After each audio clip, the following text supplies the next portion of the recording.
Before this episode starts, I'd just like to mention that there is some slight background noise from time to time within the episode. It's all being dealt with now. We have an actual setup to record at. So thank you for bearing with it, and I hope you enjoy. All right, we are here, first episode of the newest MMA podcast, Stand and Bang. I'm one of your hosts, Jake. I'm Adam. And we are here, we're going to break down UFC 319, Dricus du Plessis versus Khamzat Chimaev. And we're also going to break down all the latest MMA news today on the first episode. I want to start with the $7.7 billion Paramount deal. Because huge, massive, significant increase for the fighter pay. And overall, the UFC sold for $4.4 billion. Now, just the TV rights are going to $7.7 billion per 7 years. Absolutely ridiculous. Your thoughts?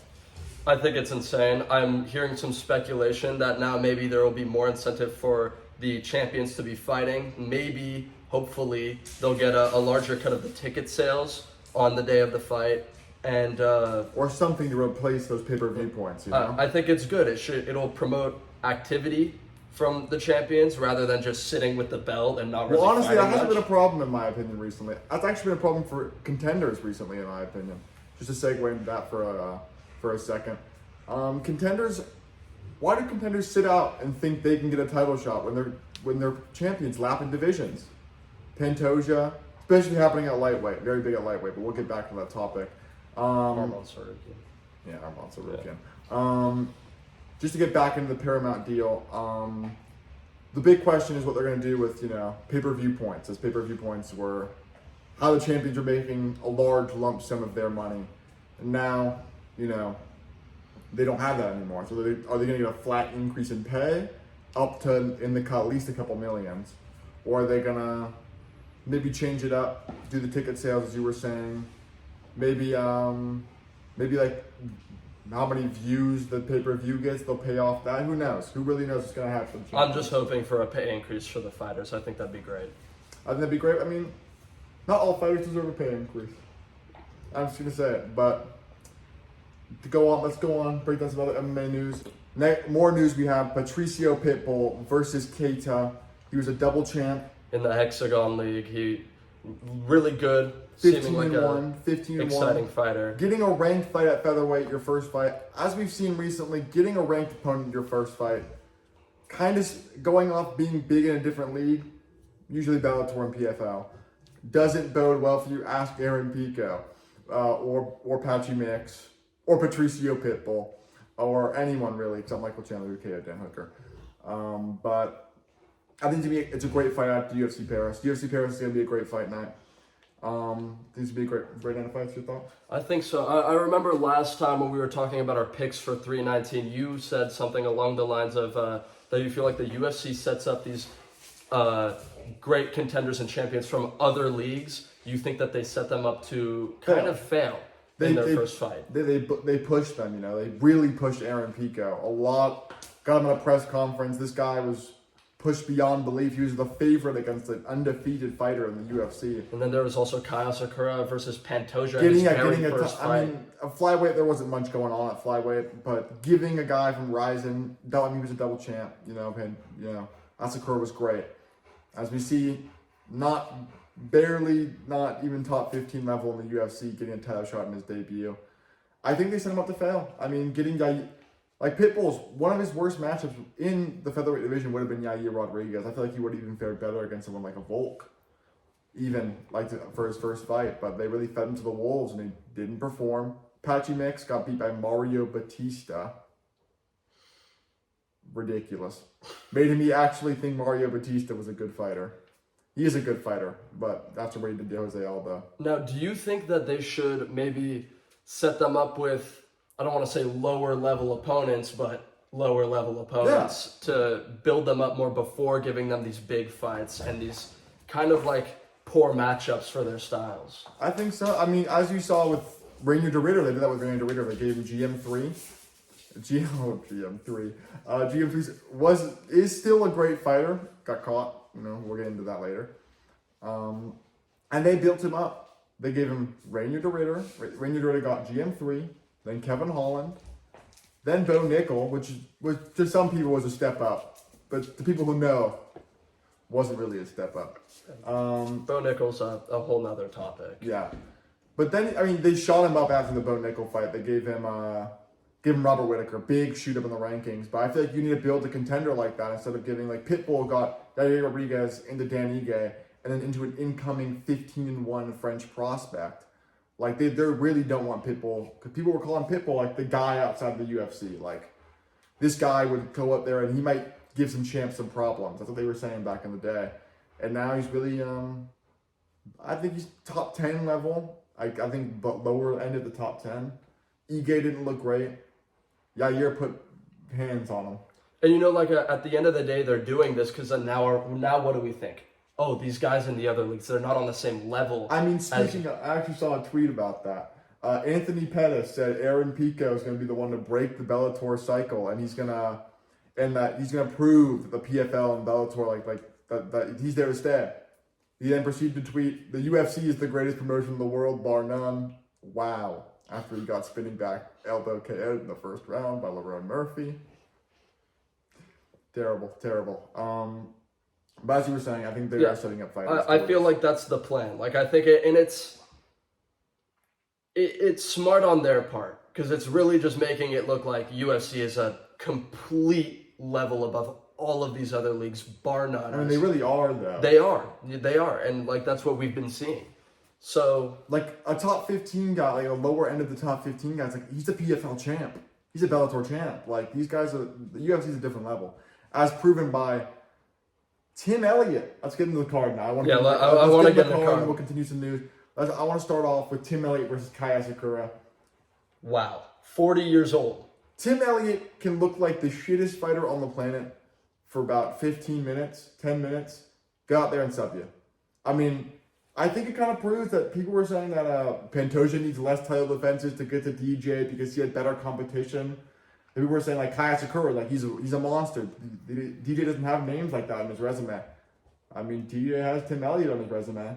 Seems like flyweight hasn't really been improving at the rapid rate other divisions have been improving at.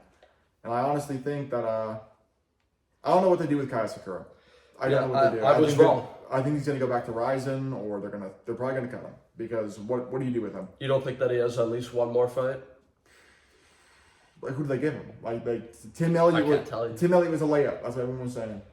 Kaya Sakura, as I said on the broadcast, was the second most bet fighter on sports betting to win the fight, and he lost. I mean, like Tim Elliott looks goofy. He has a goofy style, but he's a crafty vet, man. You said he's it a yourself. Marauder. You said that he might crafty vet his way to a win against Sakura, and that's what happened.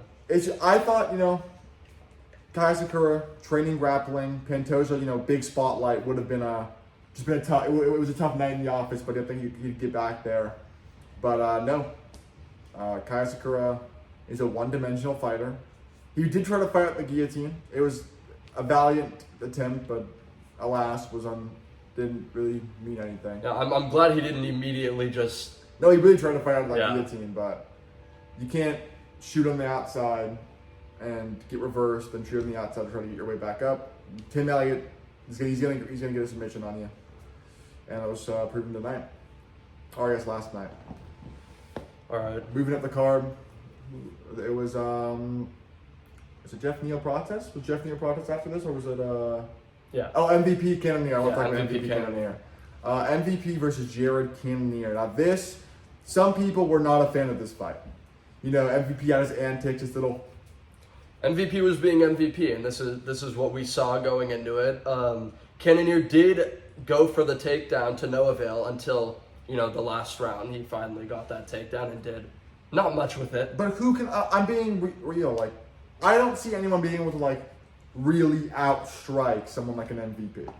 Well, his style is just so interesting. He's very much an out boxer. When he fights at range, and then he 1-2s you once a round. He emotes on you for about 5 minutes, and then you lose. He rage baits you. He full on rage baits you when he's in there. There was no knockdown scored in MVP. I thought the first round was a knockdown, but after looking back, he did push Jared Cannonier in the second round down. He does that a lot, and I mean it's smart. The judges are because they can't see the stats. They're gonna view that as a knockdown. Yeah. And then he emotes on you. Then he rage baits you, and then then you lose. And I don't see someone outstriking someone like a MVP. MVP called out Protest. That'd be a sick fight. That would be very fun. I think it'd be a sick fight. I think if someone's going to be able to really get in there and really scrap with MVP and have a chance of KOing him, it's going to be someone like a Carlos Protest. Now, I want to hear what you think about this because there are some people that I've been hearing that says that MVP has a boring fight style. I said that before. People were calling it a boring fight, which I get. But my thing is, with unlike other boring styles, we'll get to the main event. MVP, at least, you think something's gonna happen. Like he's emoting, dribbling between the legs. He's, and on you, and then you're like, oh, wait till he lands that right hand though. MVP will stun him, and I think it's the anticipation, that something is gonna happen, and something not as much as you'd like, right? He doesn't throw volume, but he catches you and he stumbles you, and he emotes on you. At least he has some showmanship. At least some strikes are landing, right? I don't think it's the most entertaining style. I think me neither. I don't think it's necessarily boring. I don't think it's a snooze fest. But I wasn't like, I was watching the fight. I don't think the word is entertained. I was interested because, like you said, with the anticipation, I was waiting for some heavy shots to land. I was engaged by the emoting, But at the end of the day, it wasn't like there were no holy shit moments. Yeah, I mean, he dropped him, he emoted on him, like he does what MVP does, and the thing is, where does Jared Cannonier go from here? I wanted to discuss this because he's 1-1 in his last 2, but he's 1-3 in his last 4. He just lost to an unranked guy in middleweight. He's probably gonna drop around 12 or maybe like 12 or 11 in the rankings. He's 40. I don't see his chin getting any better with time. I don't see him getting any. I mean, he's a great physique. I mean, he's in shape, but like I don't see him climbing his way back up the ranks. I don't see. And so I think, does Jared Cannonier consider retirement? I mean, I think he should. I think anyone nearing that age should consider retirement because being in the fight game for that long, he's been fighting since I want to say like 2011. I think he's been fighting for a long time. He fought 3 different weight classes: heavyweight, light heavyweight. Now middleweight. Middleweight's where he found his most success. Yeah. Notably, beating Anderson Silva and many other great fighters in the division as well. So I do think like it might be time. Like I think he needs to consider it. Again, anyone of course, at that talk age. about it with your family, of course, right? Yeah, he's got to go home, talk about it with his family. He's Anyone made good money in his career. He's fought in one of the most main events in middleweight's history. He fights in the main event almost every time he goes out to fight, except against MVP. But I think he would have had more success in a 5-rounder, but too little, too late for Jared Cannonier, and I think it might be time. I think it might be time. To hang him up. Up the card. Now we're getting to 2 bangers. Spinning back elbow. Carlos Protest versus Jeff Neal. Holy shit! Yeah, we were split on this on our fight predictions. I predicted Protest. I predicted Jeff Neal. I thought Jeff Neal was good, and I think Jeff Neal is good. I really do think Jeff Neal's good. Protest, it was close for the first 1-2 in a minute of the round. Then Protest started to find his flow state, when Protest starts playing with your hands, like he plays with your hands, those knees are starting to land, really nasty low kicks are starting to land on. Started opening him up. Yeah, he rocked him before the finish. And even if he didn't get KO'd at the end of the round, it wasn't looking good for Jeff Neal. It probably wouldn't. He could have, of course, battled back. Jeff Neal's a warrior, but too little, too late. The setup for the spinning elbow was beautiful. It was a beautiful setup for the spinning elbow. Everything about it was just astonishing. He was out. Oh, he was out. Eyes open. Badly. Yeah, we saw him just bleeding out the side when he was laying on the canvas. It was insane. It was insane spinning back elbow. Thing is, I've been seeing some people say Carlos Protest versus Leon Edwards. Book it next. I can't, in good faith, say that he deserves a Leon Edwards matchup after being 1-1 in his last 2. Just lost to Ian Gary. Because my thing is, if you give the Leon Edwards matchup to Carlos Protest, what do you give to Ian Gary? That's exactly what I was going to say. Where does Ian Gary go from there if you give it to Protest? Do you give him a Shavkat match? Probably not. No. Sean Brady's probably going to fight Shavkat, but I think it's going to happen because in the meantime, Islam versus JDM's obviously going to get made. And so does Ian Gary fight below Leon Edwards in the rankings and Carlos Protest the guy who just beat fight above him? I just don't think that's... that would be completely unfair. I think Ian Gary should fight Leon, and I think we should find a different opponent. I think Joaquin Buckley.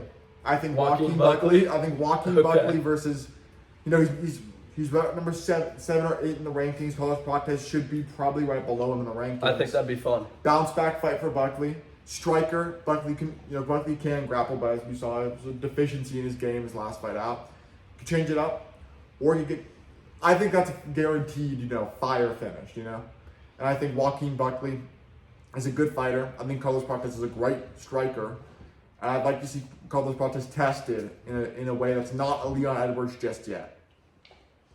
Yeah, I think I fully agree with that statement. I think I don't.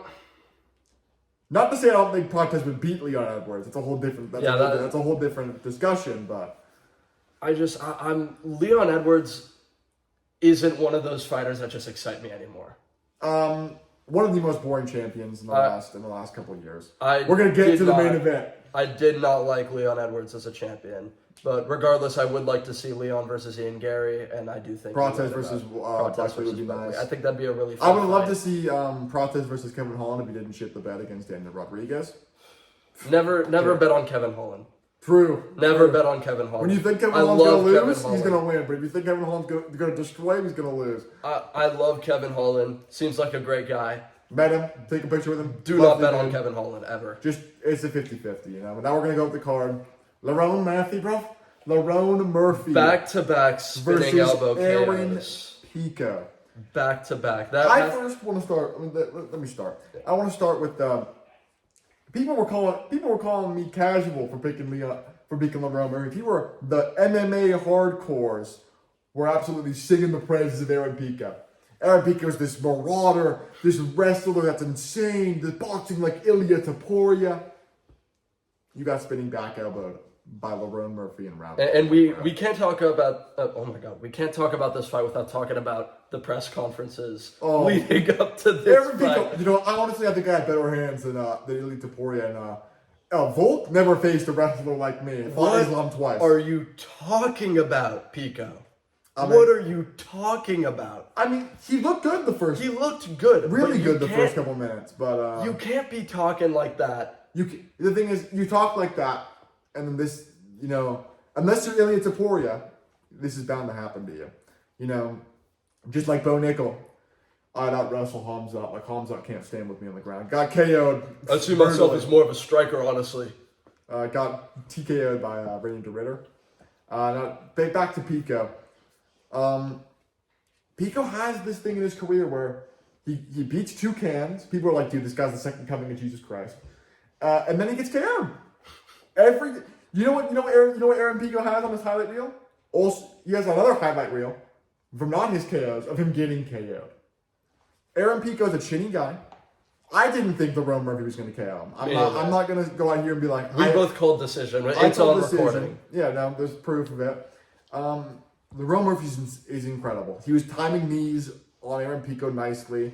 Aaron Pico had his moments in round one. I'm not going to... No discredit to Aaron Pico. It was a great fight. Talking. Had a nasty body shot against Lerone Murphy, but that hurt Lerone Murphy. Looked like he could have dropped Lerone Murphy in the first round. Watching it back, it was a slip. But that's a really tight and fast and hooks and straight punches. The wrestling actually looked pretty good. I mean, he got Lerone Murphy down, but it couldn't keep him down. And then he tried a little shuffle into the right hand and got spinning back elbow KO'd. Congratulations, you're going to fight Danny again in your next fight. Yeah, he looks like one of those fighters that's always going to have like a great fight, but he's going to win one and then lose two. Michael Chandler. Michael Chandler. Michael, we need to talk about Michael Chandler on here. And we will talk about Michael Chandler. One of the most delusional people in the UFC. Still thinks the Conor fight's going to happen. But what's next for Lerone Murphy? Volk tweeted, see you in December at Lerone Murphy MMA. I think that'll be great.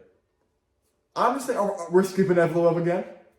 Dude, we're skipping Evloev again. I don't mind it. We'll get to the main event next, but I don't want another one. I don't want another one of that style, being a champion in the UFC. I think Evloev has to get the winner of Gene Silva versus Diego Lopez then. Yeah. And then I guess Lerone Murphy gets a title shot. Volk said he gets a title shot, and Volk calls the shots. Yeah. Volk does what Volk wants. Yeah, we'll get into that. I want to get into the pound for pound rankings after this. Now on to the main event. Dricus du Plessis versus Khamzat Chimaev. Very controversial fight. And not in the way of, who won it, who really won a decision. Dricus got dominated. Dricus got dominated. Now, there's something that we need to talk about within the MMA community. Let me get this going already.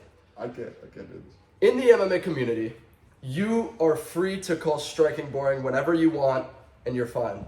You call one wrestler style boring. Go watch boxing. You're a casual. Then you're labeled a casual. You're told to go watch boxing, kickboxing, get out of MMA. Oh, mixed martial artist fans when they mix martial arts. No. No. We need to be serious. That's not what this was. That's not what this was. I would make a public apology to Merab Dusvalovishvili. I'm sorry, Merab. I thought you were boring. I'm sorry, Bilal. Bilal, bro, I thought you were boring as well. Now listen. Khamzat Chimaev, you are boring. Now listen. Could have been awesome grappling. Amazing. Best grappling in the UFC by far. I think it's not a question. We both wrestled in high school. I'm a jiu-jitsu blue belt. That fight was boring. It was boring. I'll finish for you. It was boring. He got in the crucifix. Let me break this down break for it y'all. down. Let's break it down. First round, dominated Dricus, got in the crucifix. You know when you can get your elbow out a little bit and land damaging strikes on people in crucifix instead of to the side of their ear for about 3.5 minutes of ground control time. Really quick, on the topic of damaging strikes. 547 strikes landed by Khamzat in Dricus's fight with Sean Strickland. 240. 240 strikes. Look at the face difference. Look at the face. In his fight with Strickland, Dricus had blown up eye, cuts everywhere, bruises everywhere. In his fight with Khamzat, he left with no damage. Dude, he's gonna wake up tomorrow morning with his wife. And he's gonna be completely fine. He might be a little sore, be like, my ass is sore from that fight yesterday. No. We can't be serious and sit here and say, I love that Khamzat Chimaev is the champion of this division. We can't be serious. I've heard that he might turn around for Abu Dhabi, which would be great. At least be active, right? Never fight like that again. No, I can't wait to watch Khamzat's next title defense in 2028. It's going to be awesome to watch another exact fucking replica of manhandling someone and doing nothing to them for 5 rounds. It's not doing zero damage. Khamzat's not usually like that. I was like, why is he doing this? 3 submission attempts accounted on the UFC official stat list. None of them he never actually tried for any of them. Dricus got 1 submission attempt when he had the chance in round 5, which counted as a submission attempt. Yeah, I got a text. We got a text from our friend, our good friend, and he's like, "Oh, Khamzat could have finished him if he wanted. If he could have, he would have finished." I disagree. Honestly, you disagree? I think Khamzat, he had chances to land actual damaging shots in that crucifix. He could have done more. As you saw in round 3, he actually landed a couple of nice elbows, which were one of his 30 significant strikes with 24 minutes of ground control time, by the way. One of the most boring main event title fights I've seen in a long time. I'm honestly, I'm going to stand on what I said. I think if he could have finished him, he would have. He went for a dog shit Kimura. He went to try to choke him out with every time he made ass attempts, didn't put either of his hooks in to actually take the back. He had 1 or both feet planted whenever he would go and try to slip an arm in to look like he's doing something. I think that's bullshit. I think that's boring jiu-jitsu. I've seen good jiu-jitsu. Charles Oliveira is entertaining jiu-jitsu. Islam Makhachev Honestly, always tries to Merab, thank you, Merab. At least Merab emotes on that, right? He emotes, sometimes he'll go for the finish. He actually stopped Sean O'Malley. That is actual, Merab is entertaining grappling.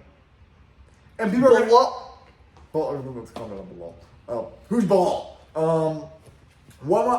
People are probably gonna say we don't like grappling. We're biased. I love grappling. One of my favorite fights of the recent decade was Arman Sarukian versus Mateusz Gamrot. Great scrambles, absolute incredible wrestling exchanges. But you know what? That was fun grappling. Not let me grab you like this and knee your thigh against the cage while I have you down and you can't get up. And then when you try to get up, I transition to side control and don't do any damage to you for about 5 minutes. It's insane to me. Arman Sarukian, Mateusz Gamrot, incredible grappling exchanges, not kneeing the thigh against the cage. And I know a lot of people got mad at Mark Goddard for standing them up. Honestly, I don't think when he stood them up he should have. But there was other times he should have. I don't think you can knee the thigh. I don't think you have to cause some sort of damage. And when he got into side control, he sat in side control or sat with two hooking on the back and just didn't even try to punch him. Sat there just with a hook on the back, kneeing his thigh against the cage. Or, he had him instead of the octagon. Didn't actually make it a real attempt for a submission. Didn't try to finish him with ground and pound. And when they were on the feet, Dricus pushed. He tried to get the finish. And then Khamzat, the second he felt a modicum of adversity, shoot for the takedown. And let me talk about Dricus. Dricus, what were you doing your entire camp? Yeah, this Defend is not the takedown. The fault of Khamzat. Defend the takedown. I understand that Khamzat's a great grappler, and get Craig Jones in your corner. Craig Jones does this all the time. But you have to defend the takedown, Dricus. I think it's 10% on you at this fight became, because when you had the chance, you tried to finish. You tried to get the submission in round 5. You reverse position. Not to make any accusations, but it's weird that Khamzat's, gas tank got so good when he started trading with TJ Dillashaw. Yeah, it's weird that he gassed out in round 1 against Usman, but managed to do the exact same thing for 5 rounds against Dricus. Well, I think because Usman was definitely scrambling a little bit more. It was a different pace because Khamzat could literally just sit on top of him and recover for about 5 minutes every round against Dricus Duplessis. Fair enough. But boring. It was honestly a shit performance. It was a great performance, shit fight. One of the most dominant performances we've seen in a long time. Yeah. Again, this is not to take away that he is not a bad fighter. What he did, you cannot be a bad fighter. Khamzat's top 7 pound for pound now, 100%. But we're not gonna sit here and say that was it. The MMA hardcores. I'm sorry that people want violence in a sport about violence. We want damage. It's damage-based scoring, and it's not like a Khamzat just. What are you doing? Try and finish a fight. Ridiculous, honestly ridiculous. Khamzat says he wants to come back in October, Abu Dhabi. I'd love to see it. Who I'd does he love fight to see him fight consistently, at least. Imavov and Baralho aren't going to turn around because they're fighting in September. They're not going to turn around that fast. I don't think they would. Baralho maybe, Imavov, I don't think so. I think he likes to have his preparation for his fight. So does Kaya. I guess you give it to Rainier DeRitter, which I think could actually be an interesting matchup versus a Khamzat Chimaev. I think. Please, do not give it to Sean Strickland, please. I don't think. Oh my God! Not only does he not deserve it, but I just don't want to see that. He made some great. I beat this guy in the gym. I'm the only guy that can out wrestle Khamzat Chimaev for 5 rounds. Dude, genuinely a sparring warrior. Buddy, you got taken down by Dricus 4 times. You are not out wrestling Khamzat Chimaev. It's just not happening. It's just not happening. You're gonna jab and keep at range, and then Khamzat's gonna do his little low single leg and to grab him in the back and to dragging you down, and you're probably gonna get subbed. Sean Strickland's that guy in your gym that will perform crazy at like at wrestling practice. Practice warrior, perform crazy against your own teammates, do great, injure your own teammates like a dickhead, and then go and put on one of the most plain ass performances when it actually comes. I don't think it's necessarily all of Sean Strickland's fault. I think Eric Nixick has done a lot to these fighters. Dan Ige used to be a great fighter on the roster. Used to be he used to be a warrior. Fight, drop, knock down. He was. No one wanted to fight Dan Ige. And then when he starts training with Eric Nixick, I'm scared to throw a shot. The iCarly guard. The iCarly guard. They do too much sparring. I know that's weird to say, but they get so used to that they do it in the actual fight and they lose.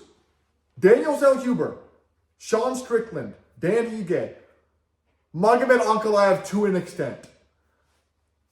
They need to figure some stuff out over there. But what's next for Chimaev? I think it's probably going to be Rainier DeRitter in Abu Dhabi. If they can do that, I hope they can do that because I think Rainier DeRitter actually poses kind of an issue for Khamzat. Do I think Khamzat would win? Yeah. Do I think Khamzat would probably beat everyone at 185? Yeah. I think Anthony Hernandez could actually give him a good fight. Fluffy Hernandez. I think he's good. I think he's great pressure style, and I think he could give Khamzat a tough fight. But I want to actually talk about what's next for Dricus I was going to Duplessis. ask that, actually. What are your thoughts on what's next for Dricus Duplessis? Genuinely, I have no idea. I don't know where he goes from here after getting dominated like that. I don't know what a fun matchup would be for him. I think they might make the Anthony Hernandez versus Dricus Duplessis matchup. Or you put Khamzat on ice till December or January, right? Which people don't want that. You let him fight the winner of Imavov Barajo, and then you make the goofy on goofy matchup, Rainier DeRitter versus Dricus Duplessis for a rematch. If Rainier DeRitter wins, he gets a title shot. If Duplessis wins, he probably needs one more against a guy like Anthony Hernandez. But I'd love to see that fight. Dricus. So if I love you, Dricus. We love you over here. We're still a fan. Like, you're gonna bounce back and get the bout back, but for now it's Khamzat Chimaev's division. So hold on. If Dricus wins that fight, Wins Rainier DeRitter. Then since he's gonna need one more, then who do you think I think Khamzat fights from there? I think if Dricus, because he didn't take any damage, right? Yeah. Dricus turns around December, right? Fights a guy like Rainier DeRitter or an Anthony Hernandez, right? Okay. And then he could turn around March, April the next year, maybe July, June-ish. So you think Khamzat fights no one in that meantime? I think Khamzat fights. We know Khamzat. He's gonna fight the winner of Barajo Imavov, and then he's gonna sit on his ass and probably say, "Brother, I'm going to kill Pereira at 205, brother." You're not gonna do that, bro. You're not gonna kill Pereira or Ankalaev at 205. Yeah, for yelling "kill everybody," it's cuddle everybody. Yeah, for him to kill everybody, it's let me neither fight against the cage. I'm never excited for another Khamzat fight. He needs to prove to me that he can be exciting again. Ridiculous display of my ridiculous show of grappling, incredible fight, but come on, man. I have a very sneaking suspicion they're gonna remake Strickland versus Adesanya, and the winner of Strickland versus Adesanya 2 is gonna get a title shot against Khamzat Chimaev. I have a very sneaking suspicion because they know either one of those fights prints them a lot of money, and it's a really big fight. Yeah, but do you think either of them deserve it? No. That's the thing. I think I'd be a little peeved if I they would did be, that. Of course, but you have to understand, did Israel Adesanya deserve his rematch against Dricus, deserve his title shot against Dricus Duplessis? No. No. No, he didn't. No, he didn't. He was coming off a loss against Sean Strickland. And then he just got a title shot. He didn't, but privilege and Money, and they know Adesanya versus Chimaev would be a huge pay-per-view if it happens before pay-per-views are gone. Thank you, Paramount. Thank you for saving us all money. Yeah, how much is it right now for a pair? It's $9. It's $79.99 plus the $10 you pay in ESPN, so it's about $90 a month times 12. It's an over $1,000 endeavor to be a UFC fan currently, just to watch the pay-per-views. That's not saying that you're gonna watch if you want to watch Karate Combat, you want to watch Bellator, PFL, Cage Warriors, all these other subscriptions you have to go to. At least now, $8 a month for Paramount. Yeah. Not bad.